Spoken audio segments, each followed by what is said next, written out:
Good morning, everybody. Welcome into the Dynasty Dugout Show. It has been quite a while since I have recorded an episode for the Dynasty Dugout Show.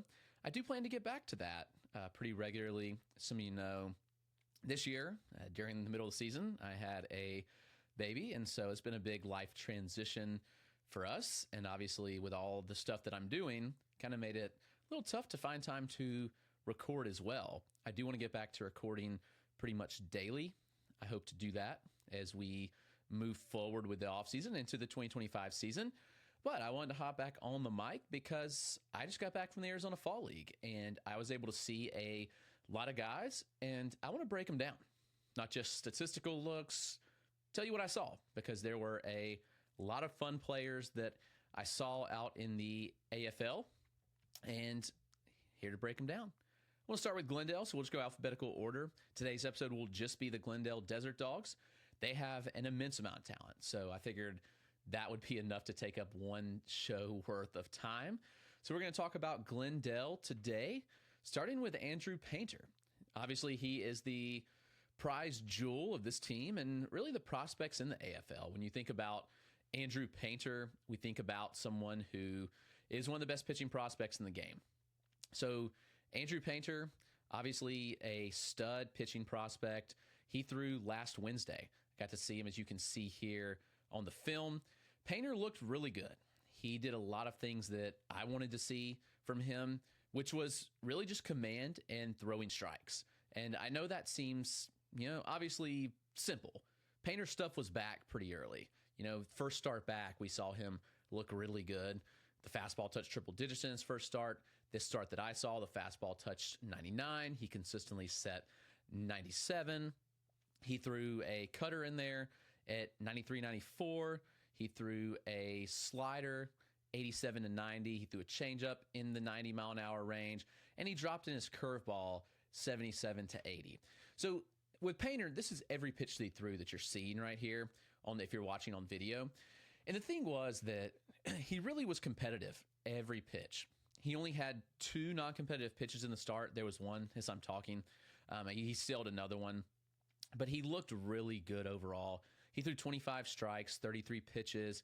That's obviously always an encouragement. He looked comfortable on the mound.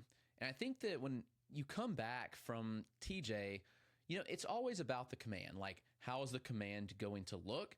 And with Painter, I thought overall the command looked really good. Now, the thing is that he is going to have to be on. Like, the fastball is good. Obviously, the velo is good and you can get away with some stuff. The fastball shape's pretty generic. It's not a super high IVB pitch. It's not a lot of horizontal movement. It's not a unique outlier release traits. But the secondaries are really good. I thought the changeup looked good. I thought the curveball really looked good and got a lot of swings and misses, a lot of depth to that pitch and 2-plane break. And the slider looked good as well. So Painter obviously is one that I was pretty impressed by as we now jump to another video that obviously is not Andrew Painter. But yeah, when you look at Painter and you look at what he did, I came away pretty impressed. And I think that Painter is obviously somebody that, is going to be viable next year for redraft. I look at Andrew Painter and think, this is the type of guy that is going to step on the mound. He may go the Paul Skeens route. I think that, you look at him and you say, okay, like maybe he's in AAA for the first month of the season. And then he comes up and I don't see a reason why he won't be in the majors. And I think 120 innings is completely reasonable. And with that, I think a good performance could obviously take place. So I'm certainly buying Andrew Painter for redraft, and obviously Dynasty, you should have your shares regardless. Yeah. The next guy I want to talk about is Luis May. He's an electric arm. Maybe you've heard about May in the AFL. He touches triple digits. He's got really big stuff. Hadn't got his video on YouTube yet. Still got to work on that. But here's a couple pitches from May. His fastball touched 101.3. Obviously getting Trey Morgan there with that running fastball. That slider there, really good offering, sits in the upper 80s. He's a heavy run fastball sinker type. He does a good job overall of keeping the ball down and away from hitters. He'll even run it in on a righty. And then the slider, pretty solid offering as well. So, Luis May is interesting. I think that he has command issues, obviously. But when I look at a Luis May type, I think that he's probably one that's going to be a back-end bullpen type, and I think he could pitch in the Reds bullpen this year. I mean, there's no reason that he couldn't, just given the fact that we saw him and see what he's done in Double-A and even now in the AFL. I'm pretty excited about May and his perspective as to be a reliever this year. Saw Connor Phillips as well. Phillips struggled with command. I'll say this. We saw the stuff with Connor Phillips. We saw what he could do. We've seen the ability to get guys out. This start was just full of inconsistencies. When I saw him from the standpoint of, we saw a lot of, just non-competitive pitches. Saw a lot of just not the ability to throw strikes. And that was really tough. Now, there was a lot of good. I thought the slider looked really good overall. He threw the fastball. It's a pretty explosive pitch. The stuff is there. There's no denying that Connor Phillips has the stuff. And I think that that's the important thing to note. We've seen the ups and downs of Phillips throughout his career. Really good 2023, really bad 2024. But with Phillips, we were looking at an upper 90s fastball. It was 98, 97 pretty consistently. Curveball had good depth in the mid-80s. He did a good job of burying it down in the zone. He threw the sweeper in the upper 80s, 85, 87 range with a lot of horizontal movement. I just struggled with Phillips and his ability to throw strikes. Like, he really struggled with that. And that was my concern, that he was missing pretty badly at times. Seen a lot of the good here, but there was also a lot of the bad with Connor Phillips. He threw the changeup around 90, 91 miles an hour. I think it's an interesting arsenal, and I think that there's a lot to like with Connor Phillips, but at the end of the day, I'm still very concerned about his command because it was not there. I think that was his biggest concern, is the strike-throwing ability, and we saw that in the start. He just couldn't locate at all. He walked 5 batters in 3 innings. He allowed just 1 hit, which obviously that's an encouraging sign. He had 6 whiffs, 1 hit, but 5 walks in 3 innings just isn't going to cut it. So, I think that this is a concerning thing for me, is how many strikes will he throw? Can he get to an average threshold to where he is able to stick as a starter? Right now, I think he probably profiles best as a reliever, but at the end of the day, we know the stuff is there and that he is capable of throwing strikes and being a starter. This next guy, Jerming Rosario. Jerming Rosario is a lot of fun. He's a Dodgers arm. He came in relief, and he looked really, really good in his outing. His stuff plays. He's a smaller frame, but it's kind of an explosive fastball at the top of the zone, which I really liked. When I watched Jerming Rosario, it was kind of like, okay, Dodgers done it again. Fastball set 93 to 95, but very explosive. He threw a slider in the mid-80s.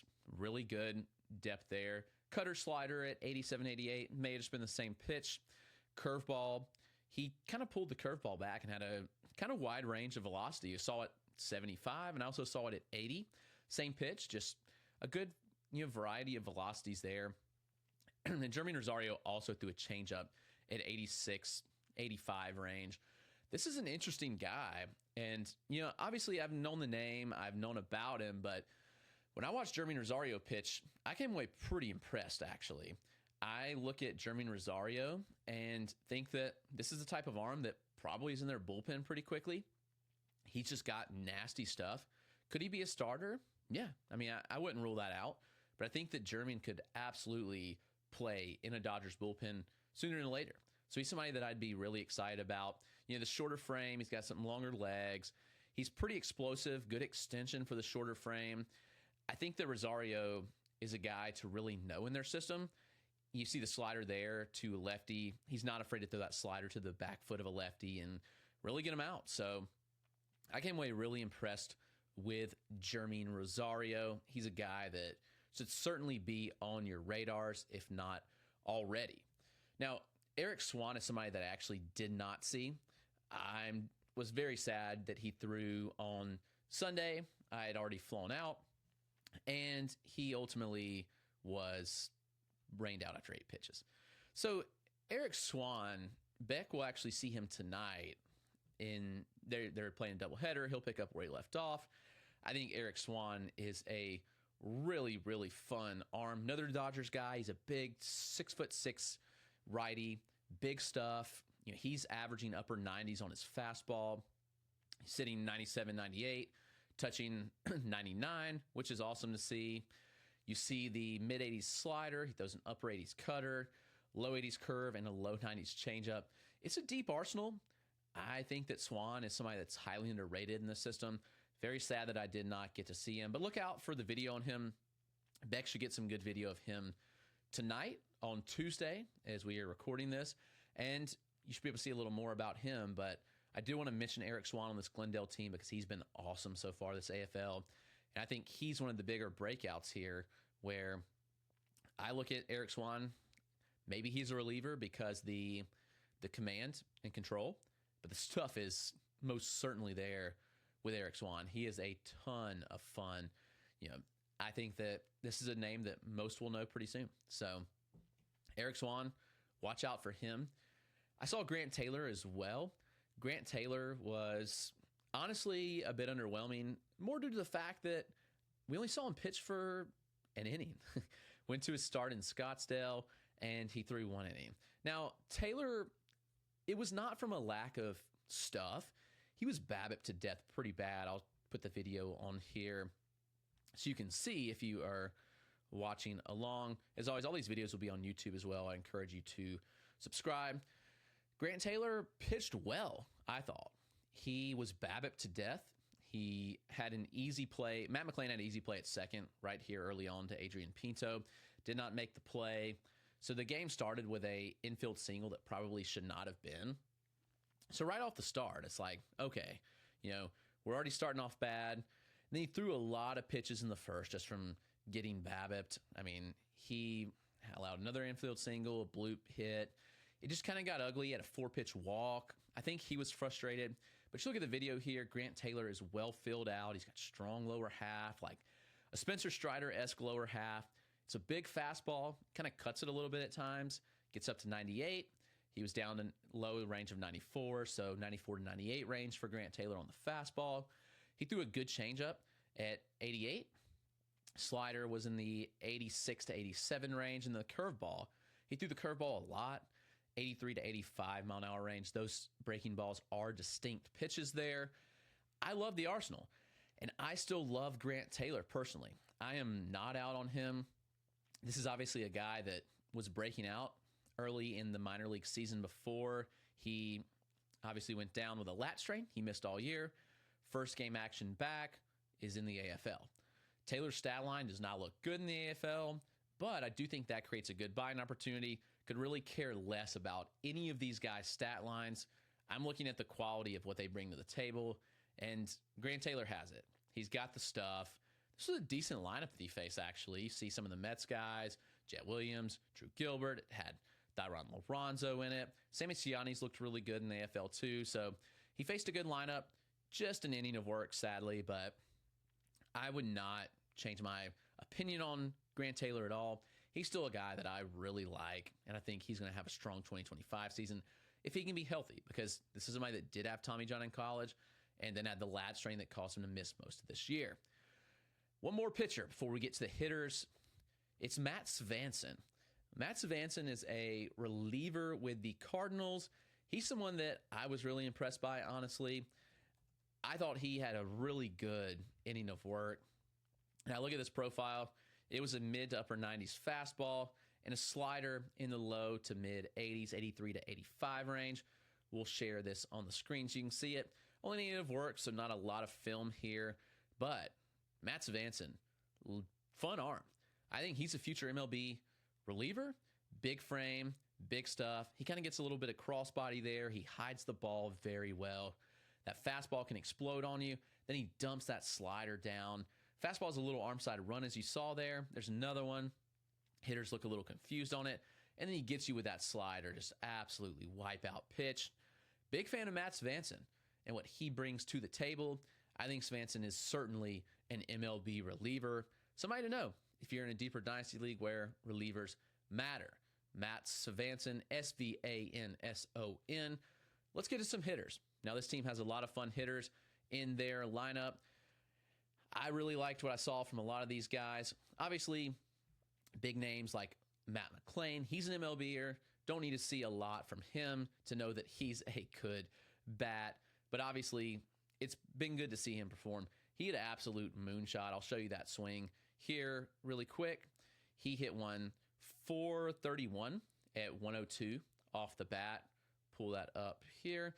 As a side note, this is important to remember that this kind of environment is really important to think about. I mean, he had a tank there. Here's a slow-mo swing. It's a great swing on a ball up in the zone. Dead center, 431. But the hitting environment's crazy in the AFL. 431 feet to dead center, 102 off the bat. I looked up how often this actually happens. It doesn't happen often at all. This year, 5 times total. Did a hitter homer, and it went 430 feet at least and had exit velocity of 102 or less. Every one of them was course field. I looked back the last 4 years. Happened 16 times. 13 of those times was course field. 2 were chase field. Maybe the roof was open. I need to look. I don't know. And the other was bush, which is actually kind of interesting. St. Louis. The hitting environment is whack. I would not even care about much of what hitters do out here. Stat lines are skewed. It doesn't matter at the end of the day. I'm looking for so much more, and that's what I'm hoping to give you. The biggest thing to me, Matt McLain looked healthy. His BP sessions were really, really good. They just looked so much better, so much cleaner than any other hitter, which is important to note because I think that this is a professional bat that barrels up balls extremely well. I mean, he's a guy that is going to be back up. He's going to hit. He's going to perform. Another guy that should be up very soon, that's Thomas Saggese of the Cardinals. Saggese did nothing but hit in my looks all week. Thomas Saggese hit, and he hit some more. Saggese looked really good. He goes no batting gloves. It's really interesting. But you watch him here. It's an interesting swing. The backhand, it does something interesting. And I can't figure out why it really bothers me. But I kind of wonder if he's going to struggle to get to faster velocity. A lot of his pitches that he hit, he's deeper in the box with that. Sorry, as it keeps going to Ben Rawls. So JC he's been really good. Not going to lie to you. A lot of contact. He's a guy that plays above the EVs. I mean, just what he is. He didn't really hit any like super hard balls, but it's a guy that's going to put the ball in the gap. He's going to put pressure on fielders. Like, he's rounding first aggressively every time, pushing towards second. And I don't know. I'm interested because of how his hands are like this, if you can kind of see. I'll pull the video back up. I think it can work. It's worked his entire career. I don't have a problem with it. But again, it's something that I noted that was like, okay, can this really work? Again, swing works, quick hands, quick wrist. So JC got to a lot of balls. He hit in every game that I saw him. So I think Saggese's an everyday player for the Cardinals pretty soon. Wouldn't be shocked if it's opening day. I mean, with the moves they've made, such as like Paul Goldschmidt on the outs, if they trade Nolan Arenado, then certainly there's time. But it allows players to be in more of their natural positions, hopefully. Jordan Walker, get him to DH. We hope. Even some first base, maybe. We'll see. But at the end of the day, I think that Thomas Saggese is a guy that's going to perform in 2025 and perform a lot. Another guy, Matt McLain's brother, Sean, is on this team. He's pretty interesting. Sean McLain's had a really good AFL. He's built smaller, much like Matt. He smoked a line drive off the wall, hits the ball hard. I mean, he's done a lot of good. He had a triple the other day where, I looked at the data. It was really good on it. I think Sean McLain's interesting because his numbers this year were not great. They were actually very disappointing in single A and high A for a college bat. But looking at him and watching him, I actually like Sean McLain a little bit. So he's a hitter that I'm actually keeping a close eye on to see because I think the prospect is interesting here. He's got a big leg kick. He's got a little bit of pre-swing movement. Maybe that's why he had struggled some. But at the end of the day, I look at Sean McLain and we know the skills are there. He performed in college. He's a good bat. And you look at the surface, he's outperformed his brother in the AFL so far. He's been better than Matt. I'm interested in Sean McLain in deeper leagues, but he's more of a watch list guy. Like, he hits the ball where it's pitched. He's going to spray line drives. Can he limit the strikeouts? That's kind of my question with him. It's like, can he limit the strikeouts enough to where he's a guy that I want to be invested in? Edwin Arroyo. Edwin Arroyo obviously missed the entire year this year. He's looked pretty good. Left and right side in the AFL. I've seen him from both sides. I like the swing a little better from the left side. Here's the left side swing. I'll need to pull up the right side as well. Not got that on YouTube. He tripled on this ball, smoked down the line, slow-mo swing. He got out in front of it, did a lot of good things there. Let's go back to that instead of Sean. Boom, quick hands, quick wrist, explosive lower half. He starts really open, which is interesting. Let's see if I can find another video on him. He's very open. He kind of stays open as well. It's an interesting swing, big leg kick, but I like Arroyo a good bit. I think he's a good rebound candidate. Kind of the out of sight, out of mind kind of thing with him, where he did not play at all in 2024 prior to the AFL. Prospect stock maybe down. Maybe it's a chance for you to buy on him in your dynasty leagues. So Edwin Arroyo, somebody to keep an eye on. He looked good from both sides. I have not apparently posted any of his swings from the right side on Twitter either.